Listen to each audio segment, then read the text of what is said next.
Good afternoon. My name is Manisha Negi and I am a biology faculty of a SASG Education Hub. So today we will study about the structure of a plant cell. जैसे कि आप लोग देख सकते हैं कि ये जो स्ट्रक्चर है ये है प्लांट सेल का स्ट्रक्चर। आप लोगों को सबसे आउटर मोस्ट लेयर जो दिख रही है प्लांट सेल की वो होती है हमारी सेल वॉल। ये जो सेल वॉल होती है ये सेल वॉल डिफरेंट मटेरियल्स की बनी होती है डिफरेंट ऑर्गेनिज्म में। फॉर एग्जांपल जैसे कि हम अगर प्लांट सेल की बात कर रहे हैं तो प्लांट सेल में जो ये सेल वॉल होती है ये सेलुलोज की बनी होती है। लेकिन अगर हम बैक्टीरिया की बात करते हैं तो बैक्टीरिया में जो ये सेल वॉल होती है ये पेप्टिडोग्लाइकन्स की बनी होती है। और ऐसे ही अगर हम फंगस की बात करते हैं तो फंगस में जो सेल वॉल होती है वो काइटिन की बनी होती है। अब अगर हम सेल वॉल का फंक्शन देखें तो सेल वॉल का फंक्शन है, सबसे पहले ये क्या करती है, प्लांट सेल को प्रोटेक्ट करने का काम करती है। इसका सबसे पहला काम क्या होता है, प्लांट सेल को प्रोटेक्ट करने का। और दूसरा काम क्या होता है इसका, दूसरा काम होता है इसका शेप प्रोवाइड करने का। इसके अलावा जो ये सेल वॉल होती है, सेल वॉल प्लांट सेल को एक रिजिडिटी प्रोवाइड करती है, मींस सपोर्ट प्रोवाइड करती है। तो इसका फंक्शन हम बोल सकते हैं कि रिजिडिटी प्रोवाइड करना भी होता है। तो हमने देखा कि जो सेल वॉल होती है, सेल वॉल क्या है, डिफरेंट मटेरियल से बनी होती है डिफरेंट ऑर्गेनिजम्स में। और इसका जो फंक्शन होता है वो फंक्शन भी डिफरेंट होता है। फॉर एग्जाम्पल ये प्रोटेक्ट करने का काम भी करता है, शेप देने का काम भी करता है और रिजिडिटी मींस सपोर्ट प्रोवाइड करने का भी काम करता है। इसके अलावा जो सेकंड मेम्ब्रेन होती है वो होती है सेल मेम्ब्रेन।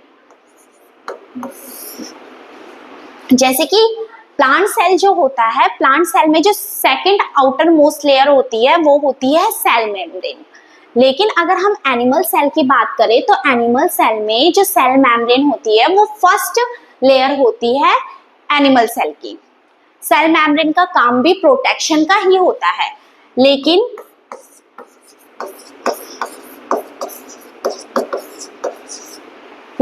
जो सेल मेम्ब्रेन होती है, सेल मेम्ब्रेन जो होती है वो सेमी परमिएबल होती है नेचर में।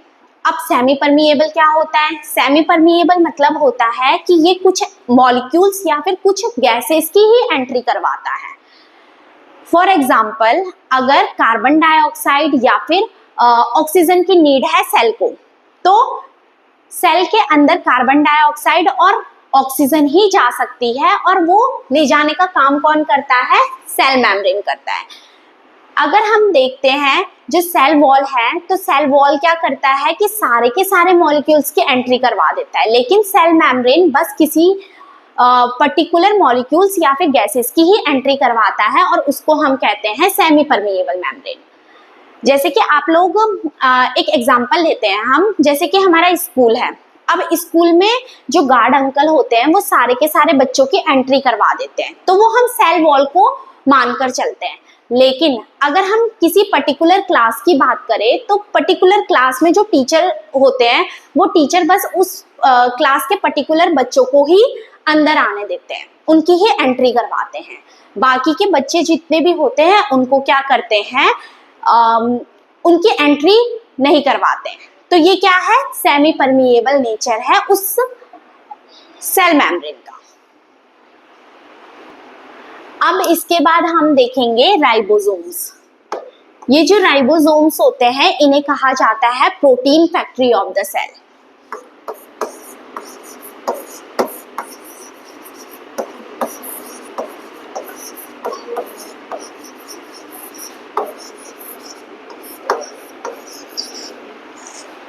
राइबोसोम्स को protein factory of the cells क्यों कहा जाता है, क्योंकि इसमें प्रोटीन का फॉर्मेशन होता है। राइबोसोम्स जो होते हैं ये स्पेरिकल स्ट्रक्चर्स होते हैं और ये क्या करते हैं, प्रोटीन का सिंथेसिस करते हैं, इसीलिए इन्हें क्या कहा जाता है, protein factory of the cell. इसके बाद है वैक्यूल। आप देख सकते हैं कि ये जो सेल ऑर्गेनल है ये वैक्यूल है। अगर हम बात करें एनिमल सेल और प्लांट सेल के वैक्यूल की, तो जो प्लांट सेल होता है उसमें लार्ज वैक्यूल प्रेजेंट होता है, जबकि कि जो एनिमल सेल होता है उसमें स्मॉल वैक्यूल प्रेजेंट होता है। और ऐसा क्यों होता है? क्योंकि आपको पता है जो एनिमल्स होते हैं जिनकी कॉम्प्लेक्स बॉडी होती है उनमें एक्सक्रीशन के लिए पहले ही एक ऑर्गन सिस्टम प्रेजेंट होता है जिसे हम बोलते हैं एक्सक्रीटरी सिस्टम। लेकिन अगर हम प्लांट सेल की बात करें तो प्लांट सेल में कोई भी एक्सक्रीशन के लिए ऑर्गन सिस्टम प्रेजेंट नहीं होता है, उसमें बस एक सेल्स प्रेजेंट होते हैं, ग्रुप ऑफ टिश्यूज प्रेजेंट होते हैं। तो जो एक्सक्रीशन का काम होता है वो ग्रुप ऑफ सेल्स पे ही प्रेजेंट होता है, ग्रुप ऑफ सेल्स ही करवाता है। अब जैसे कि प्लांट सेल की बात कर रहे हैं, तो प्लांट सेल में जब रेस्पिरेशन प्रोसेस होती है, मींस फूड का ब्रेक डाउन होता है। फूड के ब्रेक डाउन से क्या होता है? एनर्जी रिलीज होती है और साथ में कुछ वेस्ट प्रोडक्ट्स भी रिलीज होते हैं। तो वो वेस्ट प्रोडक्ट प्लांट के वैक्यूल के पार्ट में जाके स्टोर हो जाते हैं, और स्टोर होने के बाद जो सेल होता है वो एक साथ इनको एक्सक्रीट कर देता है बॉडी से। लेकिन जो एनिमल सेल होते हैं, एनिमल सेल में इसकी कोई नीड नहीं होती है, उसमें जो एक्सक्रीटरी सिस्टम प्रेजेंट होता है वो एक्सक्रीशन का काम करता है। इसीलिए जो प्लांट सेल होते हैं, प्लांट सेल में वैक्यूल जो होते हैं वो बड़े होते हैं और एनिमल सेल में जो वैक्यूल होते हैं वो छोटे होते हैं। अब इसके बाद हम पढ़ेंगे क्लोरोप्लास्ट के बारे में। क्लोरोप्लास्ट क्या है? क्लोरोप्लास्ट एक तरह के प्लास्टिड्स होते हैं जो कि कलर पिगमेंट को स्टोर करते हैं। कौन से कलर पिगमेंट को स्टोर करते हैं? ग्रीन को। अगर कोई भी जो लीफ है, लीफ में ग्रीन पिगमेंट जो प्रेजेंट होता है, हमने बहुत पहले से पढ़ा है, उस ग्रीन पिगमेंट को हम कहते हैं क्लोरोफिल। मतलब जो क्लोरोप्लास्ट होता है, क्लोरोप्लास्ट ऐसे प्लास्टिड्स होते हैं जो कि ग्रीन कलर को कंटेन करते हैं या फिर ग्रीन कलर को स्टोर करते हैं।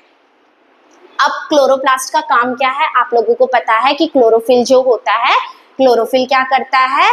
हमारे जो प्लांट्स होते हैं, प्लांट्स के फोटोसिंथेसिस प्रोसेस में हेल्प करवाता है। मींस जब फोटोसिंथेसिस प्रोसेस हो रही होती है तो क्लोरोफिल क्या करता है कि जो सनलाइट होती है, सनलाइट की रेस को एब्जॉर्ब करने में हेल्प करता है। अब इसके बाद है गोल्जी एपरेटस।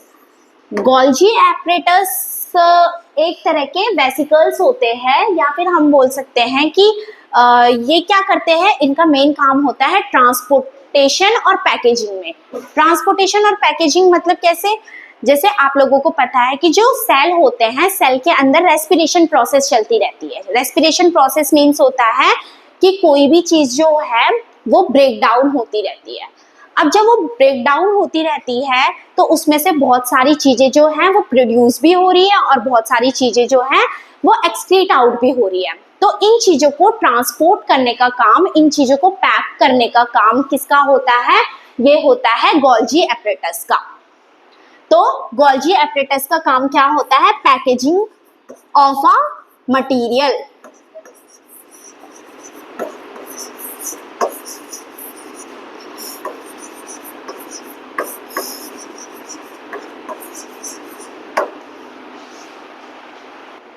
इसके बाद हम पढ़ते हैं माइटोकॉन्ड्रिया।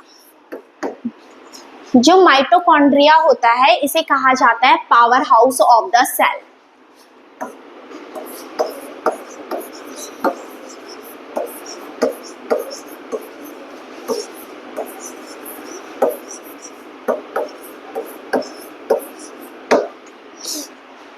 जो माइटोकॉन्ड्रिया होता है, माइटोकॉन्ड्रिया को power house of the cell इसलिए कहा जाता है क्योंकि ये क्या करता है? एनर्जी प्रोड्यूस करता है, और जो ये एनर्जी प्रोड्यूस करता है वो एनर्जी माइटोकॉन्ड्रिया में जाके स्टोर हो जाती है एटीपी की फॉर्म में। एटीपी का फुल फॉर्म होता है एडिनोसाइन ट्राइफॉस्फेट। एडिनोसाइन ट्राइफॉस्फेट जो एटीपी होता है, इसे करेंसी ऑफ सेल भी कहा जाता है, और करेंसी ऑफ सेल इसलिए कहा जाता है क्योंकि ये स्टोर होती है हमारी बॉडी में, और जब हमें इस एनर्जी की नीड होती है तो ये यूटिलाइज हो जाती है। इसके बाद हम पढ़ेंगे एंडोप्लाज्मिक रेटिकुलम। आप ये स्ट्रक्चर्स देख सकते हैं, ये वाले इन्हें कहते हैं एंडोप्लाज्मिक रेटिकुलम। एंडोप्लाज्मिक रेटिकुलम जो होते हैं ये दो तरह के होते हैं, टू टाइप्स के होते हैं। फर्स्ट है रफ एंडोप्लाज्मिक रेटिकुलम और सेकंड है स्मूथ एंडोप्लाज्मिक रेटिकुलम। फर्स्ट हम पढ़ेंगे रफ एंडोप्लाज्मिक रेटिकुलम के बारे में और सेकंड हम पढ़ेंगे स्मूथ एंडोप्लाज्मिक रेटिकुलम के बारे में। रफ एंडोप्लाज्मिक रेटिकुलम और स्मूथ एंडोप्लाज्मिक रेटिकुलम में थोड़ा सा डिफरेंस होता है। अब डिफरेंस क्या होता है कि जो एंडोप्लाज्मिक रेटिकुलम होता है रफ वाला, उसकी सरफेस पे राइबोसोम्स अटैच होते हैं। जैसे कि आप देख सकते हैं ये छोटे छोटे यहाँ पे क्या है, राइबोसोम्स अटैच है। तो इसका जो सरफेस होता है राइबोसोम्स के अटैच होने के वजह से वो रफ हो जाता है, इसीलिए हम इसे क्या कहते हैं, रफ एंडोप्लाज्मिक रेटिकुलम कहते हैं। इसमें राइबोसोम्स अटैच हो जाते हैं।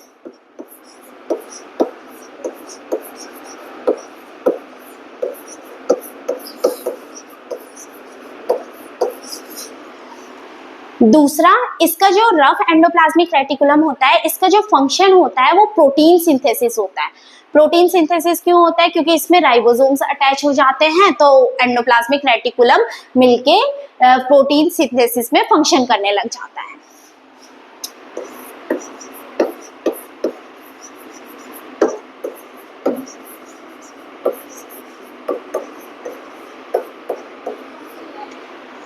अब हम बात करेंगे स्मूथ एंडोप्लाज्मिक रेटिकुलम में। आप लोगों को पता है जो स्मूथ एंडोप्लाज्मिक रेटिकुलम है, इसमें आप देख सकते हैं कि ये जो स्मूथ एंडोप्लाज्मिक रेटिकुलम है, इसमें कोई भी राइबोसोम्स अटैच नहीं है इसके सरफेस पे। अब इसके सरफेस पे कोई भी राइबोसोम्स अटैच नहीं है, तो इसका सरफेस जो होता है वो स्मूथ होता है, जिसके वजह से इसे क्या कहा जाता है, स्मूथ एंडोप्लाज्मिक रेटिकुलम कहा जाता है। और इसका जो फंक्शन होता है फैट सिंथेसिस का और लिपिड सिंथेसिस का। ये क्या करते हैं, फैट का प्रोडक्शन करते हैं और लिपिड का प्रोडक्शन करते हैं।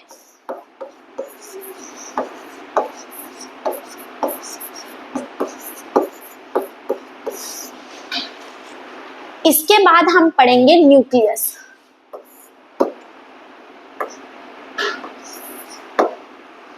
अब जो न्यूक्लियस होता है ये सबसे मेन पार्ट होता है सेल का। अब मेन पार्ट क्यों होता है सेल का? क्योंकि इसे क्या कहा जाता है, इसे कहा जाता है brain of cell. Brain of cell क्यों कहा जाता है? क्योंकि इस न्यूक्लियस में कुछ जेनेटिक मटेरियल प्रेजेंट होता है। जैसे कि आप लोगों को पता है हमारी जो बॉडी है, हमारी बॉडी में जो जेनेटिक मटेरियल होता है वो डीएनए होता है या फिर आरएनए होता है। और जो यूनिसेलुलर ऑर्गेनिजम्स होते हैं, उनकी जो बॉडी होती है, उनकी बॉडी में जो जेनेटिक मटेरियल होता है वो मेनली आरएनए होता है। तो जो ये न्यूक्लियस होता है, इस न्यूक्लियस में क्रोमोसोम्स प्रेजेंट होते हैं ऐसे, और ये क्रोमोसोम्स मिलके क्या करते हैं, डीएनए बनाते हैं। अब डीएनए में क्या होता है, कुछ जीन्स प्रेजेंट होते हैं। जो डीएनए के जो स्पेसिफिक पार्ट होता है उसे हम जीन कहते हैं, और ये जीन क्या करते हैं, एक जनरेशन से दूसरे जनरेशन में कैरेक्टर्स पास करते हैं।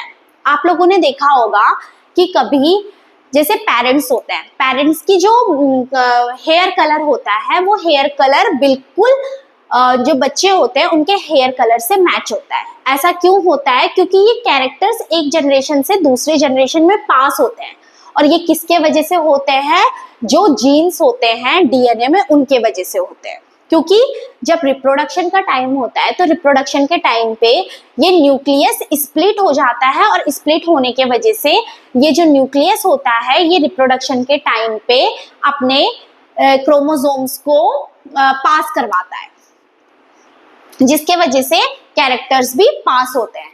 तो न्यूक्लियस जो है, न्यूक्लियस को क्या कहा जाता है, ब्रेन ऑफ सेल। इसे क्या कहा जाता है, ब्रेन ऑफ सेल। और इसका काम क्या होता है, इसका काम होता है कैरेक्टर्स को एक जनरेशन से दूसरे जनरेशन में पास करवाना। इसके बाद हम पढ़ेंगे साइटोप्लाज्म।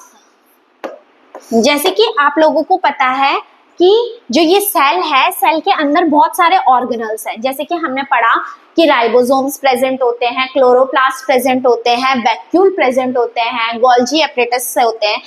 लेकिन इन सबको एक साथ अच्छे से रखने के लिए जो यहाँ पे सेमी लिक्विड मटेरियल प्रेजेंट होता है या फिर हम बोल सकते हैं सेमी लिक्विड प्रेजेंट होता है, उसे हम कहते हैं साइटोप्लाज्म।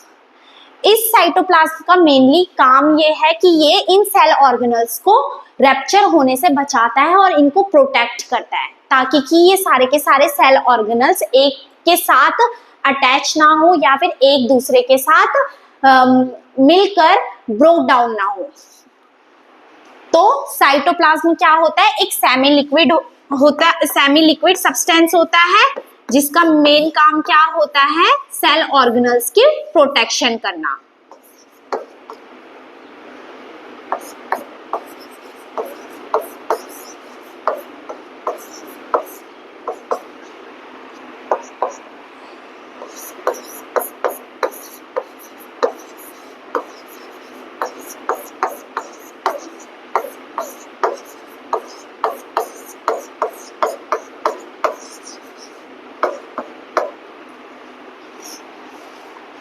तो आज हम लोगों ने जितने भी सेल ऑर्गेनल्स थे क्लास 9 की बुक में दिए हुए एनसीईआरटी में, उनके बारे में पढ़ा। Thank you.